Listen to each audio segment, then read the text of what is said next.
Fala pessoal, beleza? Tudo certo com vocês? Vou começar o vídeo de hoje fazendo a seguinte pergunta: será que vai acabar o serviço de solda BGA? Por que eu estou fazendo essa pergunta? Atualmente, as arquiteturas novas das placas de notebooks, elas trabalham apenas com o processador BGA. Não tem mais ponte norte, não tem mais ponte sul. Tudo está integrado dentro do processador. Esses caras estão dando muito problema e o problema é que precisa ser trocado. Não adianta só fazer o rebalem no chip. Precisa trocar o componente. Então nós queremos bater um papo sobre isso hoje e se te interessa esse assunto, vem comigo.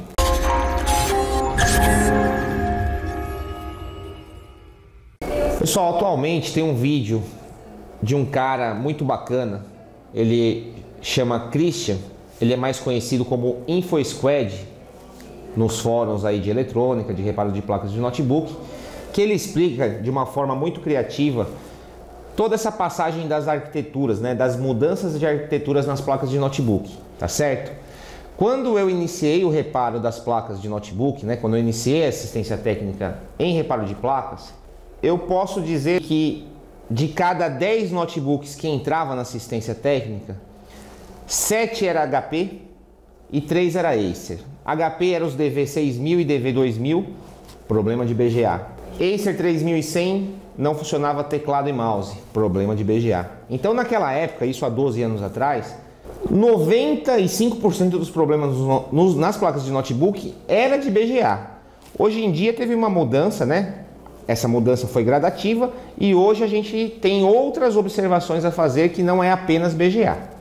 Pessoal, para tristeza de alguns técnicos, não se tem nas arquiteturas atuais tantos problemas de BGA, mas existe muito serviço ainda para ser executado em notebooks que não são tão atuais.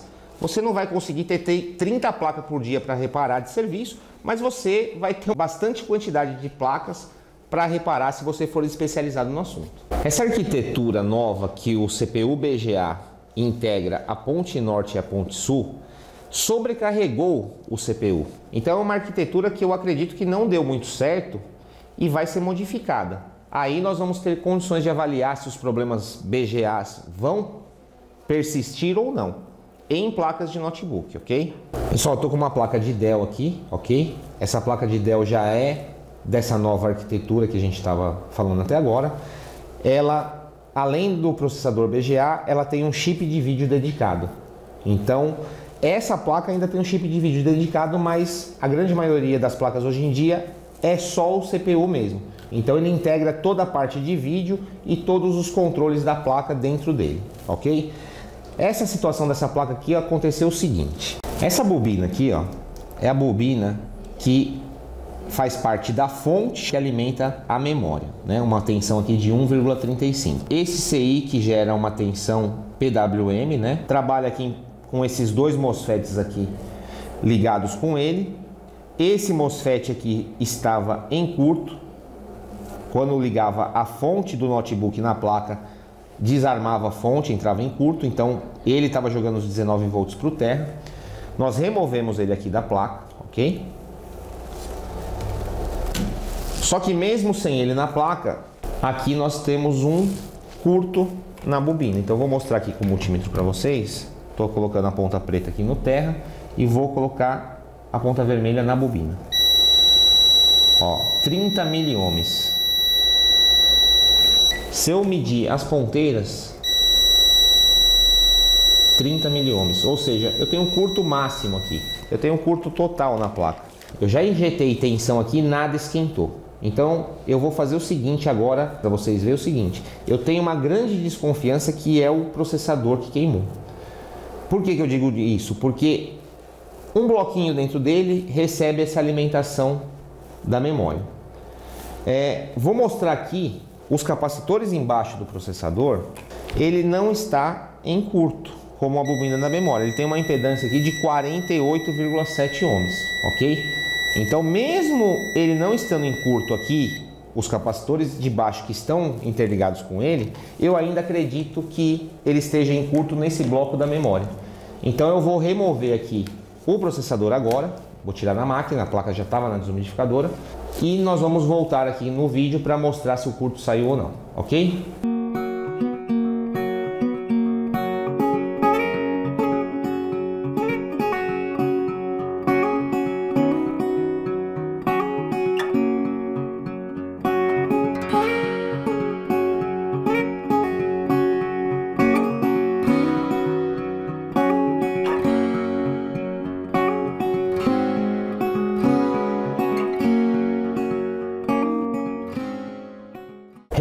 o processador, agora a gente vai fazer a aferição para ver se o curto da placa saiu ou não. Bom, pessoal, a gente vai fazer a aferição agora na bobina para ver se o curto saiu, ok? Eu vou colocar aqui em escala de ohms, ponta preta no terra da placa, ponta vermelha aqui na bobina, e agora já não tenho impedância nenhuma resistência. Vou aumentar a escala do multímetro para ver a resistência aqui. Pôs em 2K, vamos ver se aparece alguma coisa. Ó, 1.6K, ou seja, a impedância subiu. Isso quer dizer o seguinte, que o processador realmente está em curto, ok? Aqui nós temos duas possibilidades. Se a gente tiver placa de sucata que tenha um processador compatível, nós podemos remover, rebalar ele e colocar aqui na placa e provavelmente vai resolver o problema. Ou comprar ele novo. Como eu falei, o custo de um processador desse novo é muito caro, tem que importar e ele não é tão barato. Aí precisa ver se a placa, o custo da placa, para ver se vale a pena ou não o reparo. O reparo de solda BGA, ele não está relacionado apenas com placas de notebook, ok? Hoje em dia, todas as tecnologias mais modernas, elas utilizam solda BGA. Então nós temos problemas em placas de televisão, placas de vídeo de PC Gamer, nós temos problemas em placa médicos hospitalares, placas industriais, placas de módulos de carro. Tem uma infinidade de coisas que se pode trabalhar com BGA. Inclusive ramos muito mais lucrativos do que notebook, ok? Então tem uma vasta gama aí de serviço para a gente estar atuando. Bom, pessoal, só para dar um exemplo aqui, eu peguei algumas placas que estão aqui para fazer o rebalem. Isso aqui é uma placa de televisão, né? Então o cliente já manda falando, olha, eu quero que faça o rebalem deste CI, ok?